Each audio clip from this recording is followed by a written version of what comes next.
All right, you guys are gonna love this video. These are the tips for how to pay off your debt as quickly as possible. It's not like overnight success or like any consolidation or forgiveness, that kind of stuff. Nope, this is like you have to do the work, but I'm gonna give you the tips that actually work when you are working your debt snowball. Hey everyone, welcome back to my channel. My name is Katie and I am your money coach. This is the place to be for all things budgeting and habits and behaviors with your money.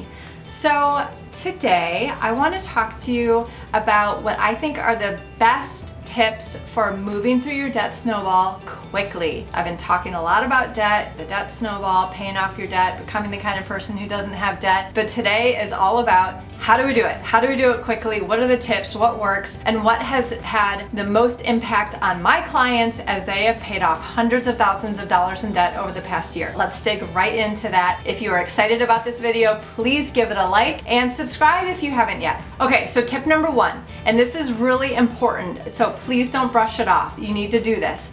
Pick the day that you're going to finish. Do the math, write it out. Like figure out how long it's going to take you to get this done and write the date down.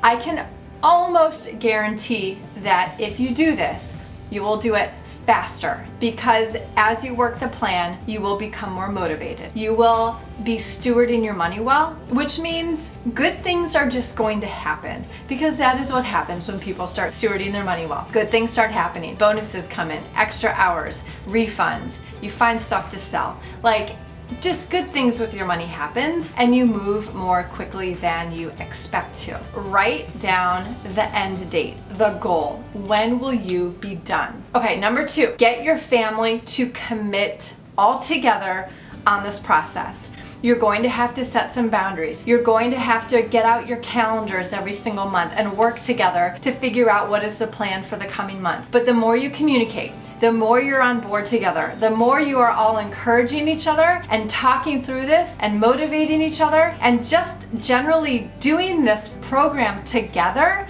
the faster it will go, the easier it will be, and the more accountability and support you will have. Okay, number three is set a small goal every single month.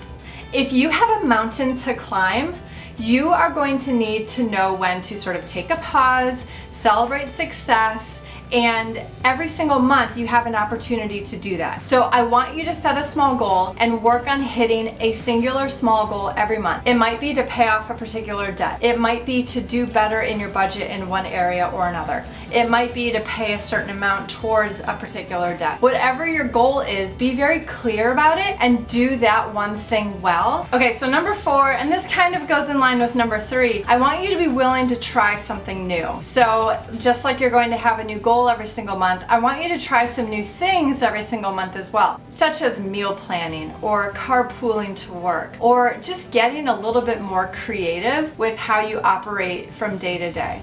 You might choose to sell some things. And so I just want you to be willing to try something new that's different from what you've been doing, because guess what? You're going to have to do things differently than you've been doing. You cannot continue to operate exactly as you have been because that is what has caused debt in the first place. We have to be willing to listen to others. We have to be willing to learn new ways. We have to be willing to try something for a short period of time to see if it works for us, to see if it's sustainable, to see if it's something that we can do. Now, you should not continue to beat your head against a wall when it comes to eating out, let's say. Let's say that you are used to spending $500-$600 a month in restaurants. If you try to go from $500-$600 a month to zero, that might not be so easy.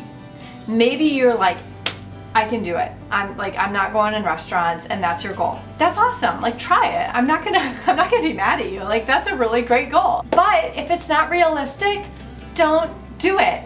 Cut back to 400, cut back to 250. Like, continue to cut back and have a game plan for how you're going to supplement those meals that you normally eat out. But if you try to go cold turkey on something that is really kind of difficult to supplement with meals from home. If you're not used to that routine, you are probably going to be unsuccessful. So I don't want to discourage you if you're like, yeah, no more restaurants, I'm just gonna make every single meal. Okay, like that's a really great idea and I'd love for you to do it, but be realistic. Can you do that from the get-go, like out of the gate? Or will your family have trouble with that adjustment? Will you have trouble with that adjustment? So be realistic, take it a step at a time, but yes, I want you to try new things. I want you to have new strategies up your sleeve that you can implement as you work this program. Okay, step number 5, and again, I just mentioned this, but it gets its own step. Sell stuff.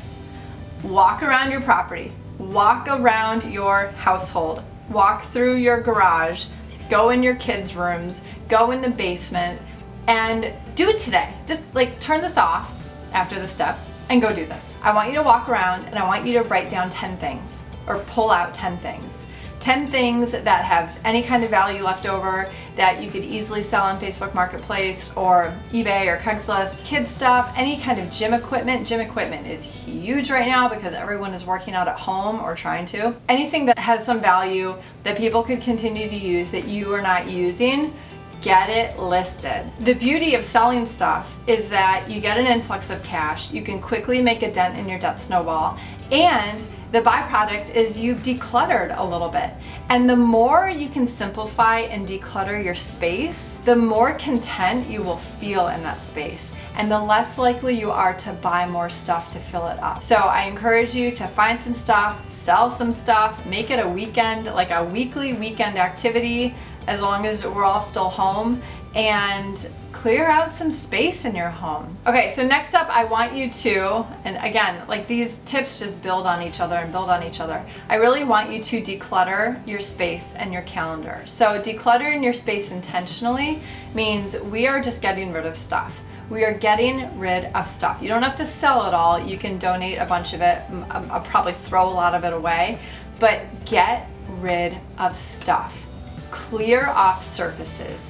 Empty out drawers, go through bookshelves, get rid of stuff. Shred papers, recycle them, clean off your desktop of icons and all the stuff. Like, get to a zero-based email. All of the ways that you can declutter, just go for it. It will make this process and this journey so much lighter, and it will give you that much more energy to focus on your budget and how you're operating financially. So, clearing your schedule out. Say no to things that you no longer want to be doing. This pandemic and these shutdowns have given a lot of us an opportunity to take pause and figure out what we actually miss, what we actually want to be doing. And I think it's really important that we pay attention to that as we move through the rest of 2020. So what can you clear in your calendar and leave white space? What can you clear out of your home and leave a clean surface? That is going to give you that much more energy, like I said, and motivation to get your financial work in order and have that much more success paying off your debt. All right, number 7, I want you to have a visual. Whatever you're working on, whatever that debt is that you're paying off, whether it's a credit card, medical, student loan, a car, a camper, anything, I want you to have a visual for your progress. So there are so many great resources, debt-free charts and ways to track your progress with highlighters or markers, coloring in, fill in the blanks. So much fun. So print something out, blow it up. You know, if you've got a big one, like if you're working on a car, it's going to be $18,000. You know, make a big copy of it. Get some markers ready, and you know, you can even set goals for each square that you're going to pay off. Like, get into it. Get specific.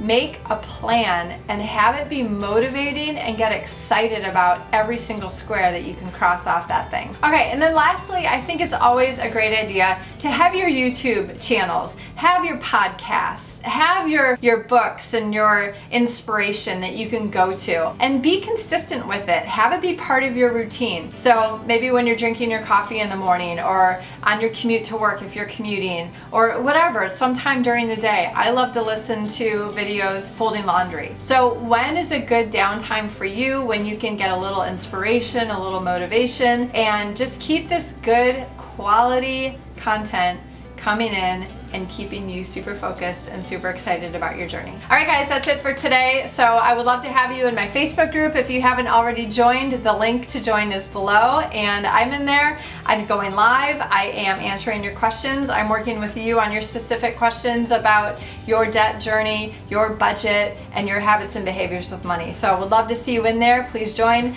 And otherwise, I'll see you next week, guys. Bye.